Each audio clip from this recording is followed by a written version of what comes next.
Já fazia aí um mês e tanto dentro dessa nova caminhada, e aí começa um papo de cozinha, dentro da caminhada das mudanças que nós fizemos na 11ª imersão com os inscritos do Nepô, e eu parei de melhorar, como eu fazia todos os dias na 10ª imersão, o texto da felicidade blockchain.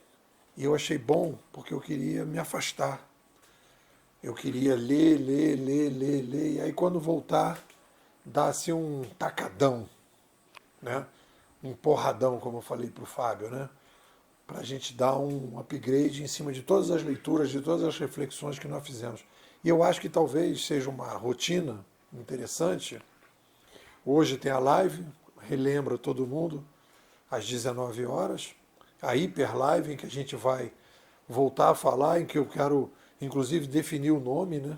Se vai ser Felicidade Blockchain, Felicidade 2.0, Felicidade Startup, para a gente fazer lá tomar uma decisão juntos. E provisória, obviamente, mas procurar o melhor nome, né? E, e afunilando, né? É a produção da Bimodais para esse ano de 2024, é terminar o nosso grande projetão da ciência da inovação com a inovação civilizacional, tendo ali esse, esse projeto de felicidade blockchain. Inclusive, numa das mentorias que eu fiz, né, acho que foi com o Fábio, né, foi com o Fábio, a gente começou a conversar e eu amadureci que, se vocês me perguntarem, Nepô, qual é a sua missão? E aí eu teria que separar, eu dividi na minha cabeça aqui duas missões, a missão endógena e a missão exógena. Eu acho que isso é uma boa referência para a gente. A minha missão endógena é levar ao máximo a minha capacidade de conceituação. E aí eu escolhi como atual, né, o momento atual, é o desenvolvimento da ciência da inovação nas três camadas, civilizacional, grupal e pessoal. Então eu quero ver até onde eu consigo levar isso. Isso é o meu desafio e é isso que faz com que eu suba no tapete Aladim, que eu fique assobiando, meus cachorrinhos balançando o rabinho. Então essa é a minha missão endógena. A missão exógena é que a ciência da inovação permita que as pessoas possam lidar melhor com essa nova civilização. A ciência da inovação ela veio para estruturar uma ciência baseada numa série de conceitos para estruturar a ciência da inovação, para ajudar as pessoas a lidar melhor com a civilização 2.0 em cada uma das camadas, e entender o cenário geral e poder ajudar as organizações e também as pessoas na inovação pessoal. Bom, então estamos aqui na versão 1.9, 27 de 2 de 2023. E aí a gente então tem. Eu pedi para o tio Chatinho, né, uma frase para dar a introdução. Ele fez um ótimo resumo, e aí bota o Roy Bennett falando, abre aspas para ele. Quanto mais escolhas temos na vida, mais precisamos saber para onde queremos ir.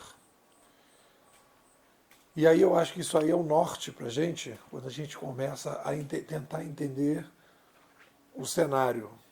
A gente está, né, a gente teve o aumento populacional. O aumento populacional é a complexidade demográfica progressiva é uma característica de uma tecnoespécie que pode, porque cria novas tecnologias e recria a sua vida, ela pode aumentar a população. Nós pulamos de 1 para 8 bilhões.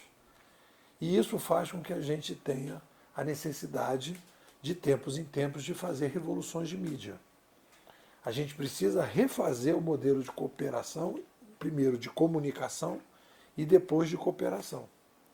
E nós estamos vivendo a maior revolução civilizacional da história dos Sapiens, em que a gente fecha um ciclo enorme da gestão e entra na curadoria.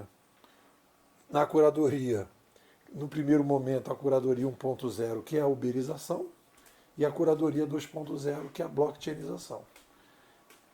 Esse novo ambiente aumenta as escolhas do Sapiens e isso faz com que a gente tenha projetos, a necessidade de ter projetos de felicidade mais consistentes.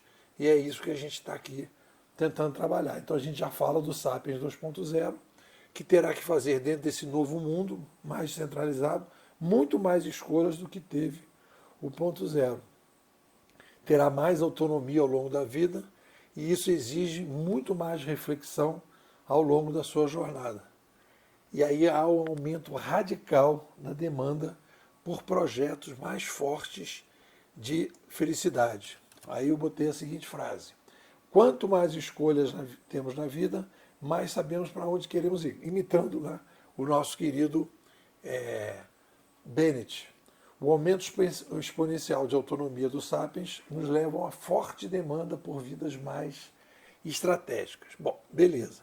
Aí o que a gente faz?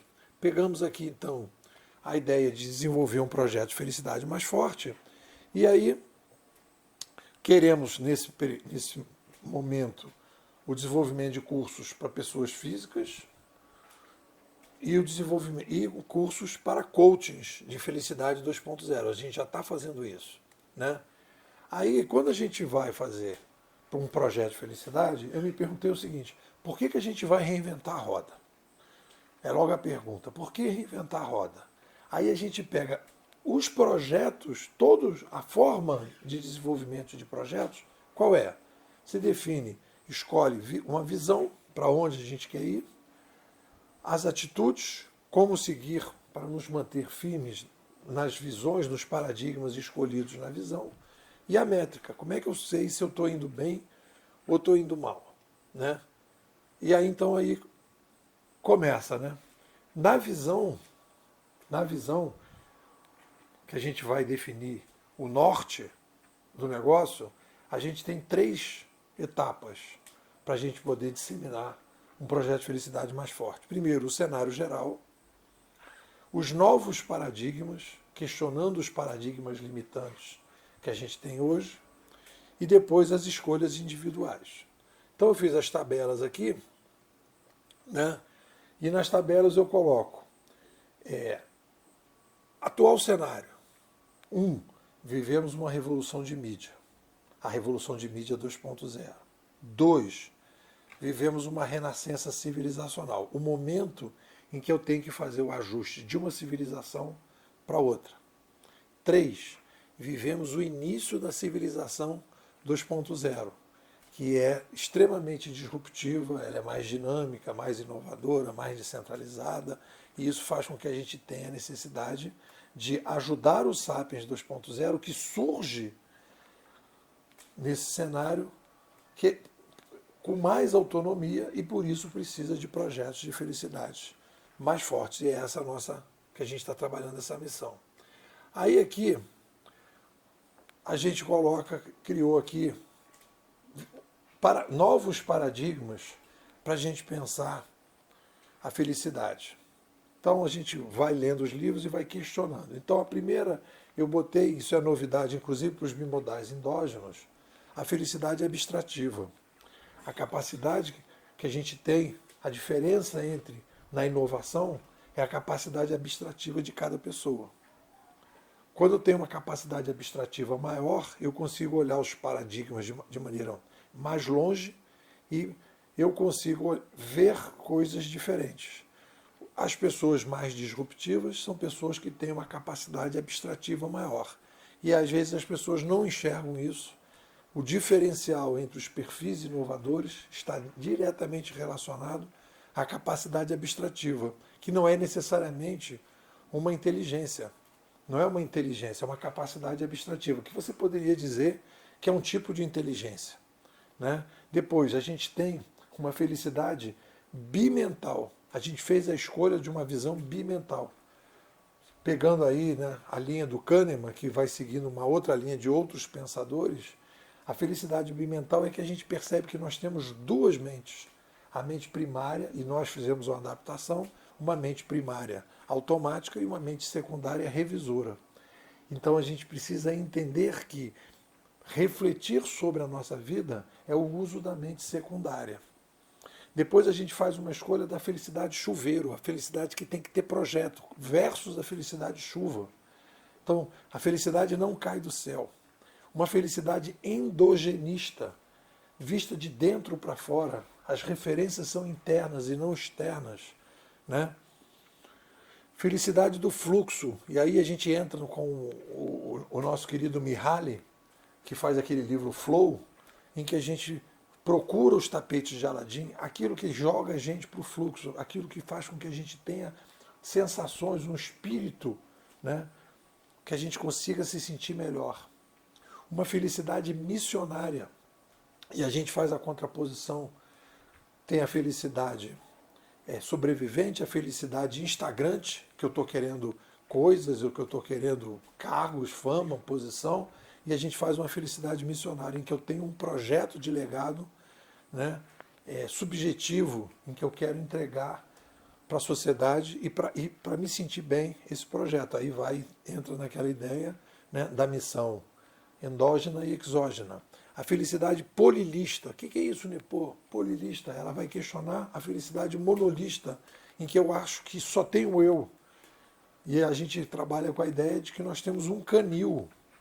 E a gente gerencia esse canil com vários eus. O Nietzsche, inclusive, fala, eu sou vários. A ideia é que nós somos vários. Então, nós somos polilistas. A gente tem que aprender a gerenciar os nossos eus.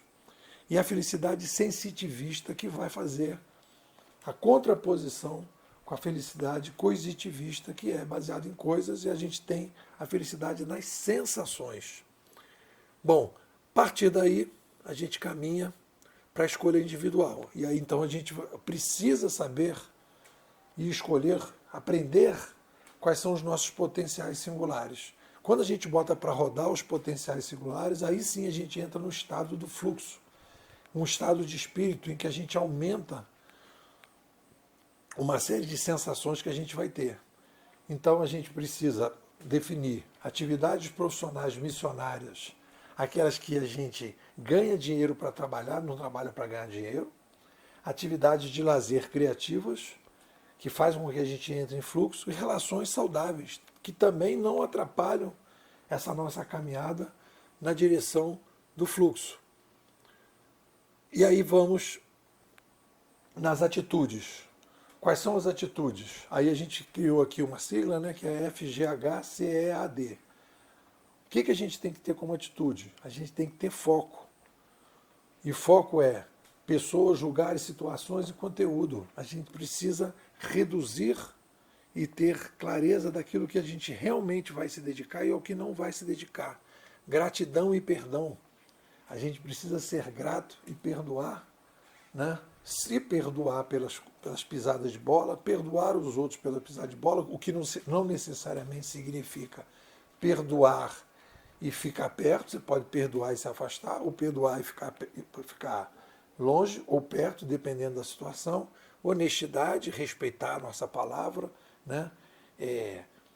Não quebrar o que a gente se compromete, e não fazer com os outros aquilo que a gente não quer que faça com a gente, introduzir uma novidade, que é a coragem, a gente ter uma atitude corajosa em relação ao mundo, não se esconder, né? Não fugir das nossas responsabilidades, que é botar o nosso potencial singular para rodar. Empreendedorismo, lutar para que a gente consiga viver dos nossos potenciais singulares. O aprendizado, que é passar o tempo todo aprendendo com os erros cometidos pelos outros e por nós, né? E disciplina. Uma disciplina para que a gente possa colocar tudo isso para funcionar. Bom, aí nós vamos para a métrica, que já é o TBMRC, ou seja, nós temos uma visão sensitivista, em que a referência para que a gente possa dizer eu estou mais feliz ou menos feliz são sensações e não coisas. E obviamente que determinadas coisas a gente precisa ter determinadas coisas para que a gente possa sobreviver, né? Mas elas são ferramentas, elas são meios para a gente chegar ao fim. O fim qual é? São as sensações. E o que é o TBMRC, né? Pô, tranquilidade, bom humor, motivação, resiliência e criatividade. E o que é interessante, né? Isso são estados de espírito. Então, a ideia do TBMRC é: eu não tenho o controle sobre a tranquilidade, bom humor, motivação, resiliência e criatividade. Eu não tenho controle. Essas coisas vêm, brotam ou não brotam. Então eu tenho que plantar uma visão, eu tenho que ter uma visão sólida, como se fosse o adubo, né? A água, que são as atitudes, o adubo é a visão, e a água são as atitudes. Aí eu vou cuidando do jardim, colocando adubo e água, para poder colher as plantas que vão nascendo e vão gerando esse estado de espírito, de tranquilidade, bom humor, motivação, resiliência e criatividade. Então aí a gente tem então o projeto de felicidade blockchain da Bimodais. São essas 3 etapas: visão, atitudes e métrica. E aí temos algumas frases que eu destaquei aqui, que eu vou ler para vocês. A única forma de lidar melhor com o aumento da complexidade demográfica sempre será a descentralização progressiva. Ou seja, quanto mais complexidade demográfica, mais o Sapiens precisa descentralizar o seu ambiente de comunicação e o seu ambiente de cooperação. O Sapiens 2.0 terá que fazer, dentro deste mundo mais descentralizado, muito mais escolhas do que teve o 1.0 e por isso precisa de projetos de felicidade mais fortes. Terá que ter muito mais autonomia ao longo da vida e isso exige que reflita de forma mais consciente sobre a sua jornada. Quanto mais escolhas temos na vida, mais precisamos para saber para onde queremos ir. Eu tinha feito essa frase e descobri a frase do cidadão. Então, e o ChatGPT me indicou. Bom, o aumento exponencial de autonomia do Sapiens nos leva a uma forte demanda por vidas mais estratégicas. Quanto mais escolhas temos, mais o tempo fica nublado. E quanto mais o tempo está nublado, melhores bússolas precisamos ter para nos guiar ao longo da jornada. É da escolha de boas teorias e metodologias sobre felicidade que dependerá a qualidade de vida do Sapiens 2.0. Teremos que refletir muito mais sobre a felicidade para ter uma vida melhor nesse novo cenário do pós-digital. É um esforço que a gente está fazendo, eu acho que a gente está consolidando uma coisa bem forte, é muita coisa, né, para a gente poder trabalhar, mas isso é o início da jornada. É isso, galera. O que vocês dizem? Vamos começar da seguinte maneira. Hoje nós temos a live e a gente vai falar de felicidade 2.0. Você é um bimodal exógeno e fala assim, cara, eu queria até participar dessa live do Nepal, mas ela é fechada. Então eu vou te fazer a seguinte proposta. Se você fizer um Pix de qualquer valor, a teu critério, eu quero apoiar a Bimodais, sempre quis, vou aproveitar agora e vou fazer. De qualquer valor, tem aí as instruções, né, que a gente coloca aqui pelo Zap. Se você não recebe via Zap, me manda uma mensagem pelo Zap, 21 99608 6422, 21 99608 6422. Qualquer valor e eu te coloco na live. A gente quer disseminar, nós estamos aí preparando, né, a certificação de disseminadores da felicidade blockchain e a gente está querendo. Se você viu aí o conceito, você viu que a gente tem uma consistência. Claro que a gente tem que aprofundar cada um desses itens. Esse texto é um texto básico para a pessoa ler e falar assim, caramba, e aí a gente vai aprofundar. E aí cada tema desse a gente pode conversar, pode aprofundar, para que as pessoas possam começar a ter vidas mais significativas nesse cenário mais dinâmico. A gente está também dentro da Bimodais, você também pode participar da Bimodais. Estamos agora na 11ª imersão, que vai ficar até o final de julho. Se você entrar agora, você vai pagar R$500. Vai ficar aqui agora até o final de julho, vai ter acesso a todo o material e pode participar, se você quiser, do projeto de certificação. Então nós estamos caminhando e pedindo aí o apoio da galera para que a gente possa desenvolver cada vez melhor essa nossa missão de criar a ciência da inovação e agora a inovação pessoal. O que você me diz?